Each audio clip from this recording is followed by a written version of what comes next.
Marriage unsuccessful అవ్వడానికి కారణాలు ఏంటి? టోనింగ్ అని అన్నారు కదా సార్, హ్మ్. అది కూడా ప్రాబ్లం అయింది. హ్మ్. మనీ మేజర్ రోల్ ప్లే చేస్తుంది సార్, ఎవ్వరు దానికన్నా. హ్మ్. బట్ అది తప్పను, నేను మనీ మేజర్ రోల్ ప్లే చేస్తాను కరెక్టే.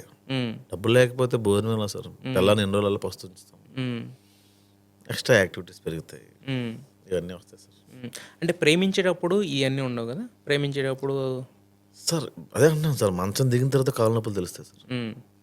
మంచమే సుఖంగానే ఉంటుంది సార్. హ్మ్. ప్రాబ్లం సో, అంటే మీరు సిరీస్‌లో వచ్చే ఐడియాలు ఇవన్నీ కూడా నిజ జీవితం నుంచి మొత్తం అన్నీ లిఫ్టింగ్ కదా సార్, కొన్ని కొన్ని కొన్ని వరకు. సార్ నా X is very good sir. తను సార్ నా లైఫ్లో వచ్చే ప్రతి తప్పుకి నేనే కారణం. హ్మ్. ఎవడో నా ఎక్స్ లేకపోతే నన్ను ఏదో చేస్తున్నాడు. అమ్మాయి చాలా మంచి అమ్మాయి, ఉన్నన్నాళ్ళు బాగా చూసుకుంది.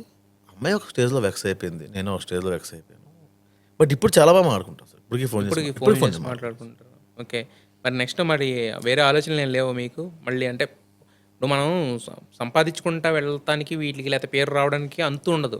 బట్ కాకపోతే ఒకానొక పాయింట్‌లో దరిద్రమేనండి సార్, మళ్ళీ పెళ్లి చేసుకుందాం ఆలోచన వచ్చినా కూడా కోర్టుకి ఎక్కువ సార్లు తిరిగాను కదా సార్. హ్మ్. నాతో పాటు ఆ కపుల్సే వచ్చేవాళ్ళు సార్, హ్మ్. వాళ్ళంతా కూడా డివర్స్ వచ్చేవాళ్ళు. హ్మ్.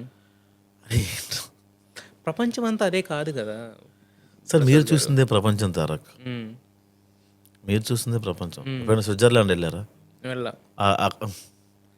న్యూయార్క్ వెళ్ళారా? వెళ్ళా. అసలు అది ప్రపంచమే కదా, మనం దాని గురించి అక్కడ ఏం జరుగుతుంది, హ్మ్. అక్కడ కల్చర్ అని మనం మీరు చూసిందే ప్రపంచం. హ్మ్.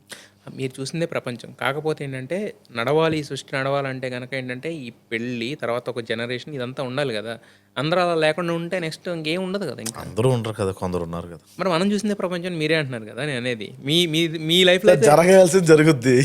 మీ లైఫ్‌లో అయితే లేదు ఇంకా నెక్స్ట్. అట్లా చెప్పలేదు సార్, నేనే ఇప్పుడు గోతులో ఉన్నాను. తాలిబొట్టు కూడా ఇసిరేయండి, మంచం మల్లెపూలు అన్ని గోతులు వేసేయండి, ఇక్కడే పిల్లలకి అంటాను అంటే నేనే బొక్కలో ఉన్నాను సార్.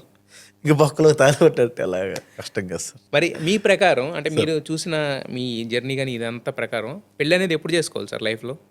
డబ్బులు ఉన్నప్పుడు సార్, హ్మ్. డబ్బులు ఒకటి ఉంటే సరిపోద్దంటారు. డబ్బులు ఉన్నప్పుడు నీ స్థాయి ఉన్న అమ్మాయిని చేసుకో ఖచ్చితంగా, నీకన్నా తక్కువ స్థాయి ఉన్న అమ్మాయిని చేసుకో. హ్మ్. ఆ అమ్మాయికి నువ్వు లైఫ్ ఇచ్చినట్టు అవుద్ది. హ్మ్.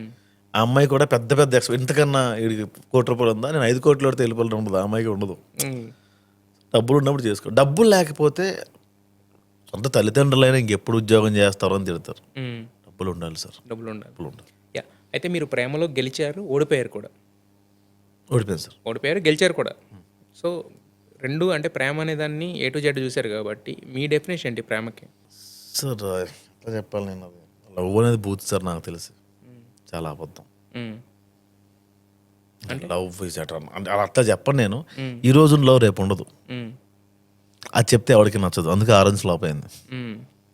ఆ రేంజ్‌లో చెప్పిందే లవ్ అంతే. అంతే కదా సార్. హ్మ్. ఈ రోజుల్లో రేపు ఉండదు, ఎవరి మీద ఉండదు సార్. హ్మ్. చిన్నప్పుడు మీకు మీ అమ్మగారి మీద ఉన్న ప్రేమ ఈ రోజు ఉండదు, హ్మ్. ఖచ్చితంగా ఉండదు. వయసు పెరిగే కొద్దీ కోపాలు వస్తాయి, హ్మ్. ఇంట్లో వాళ్ళని కూడా సీరియస్ అవుతాం మనం. హ్మ్. చిన్నప్పుడు అలా ఉన్నాం, అమ్మ లేకపోతే, అమ్మ కనబడకపోతే తట్టుకోలేము మనం. హ్మ్. హ్మ్. హ్మ్. సో లవ్ అనేది రూపాంతరం చెందుతూ ఉంటుంది. తల్లిదండ్రుల వరకు ఓకే, మిగతా అంతా బూత్ సార్. మిగతా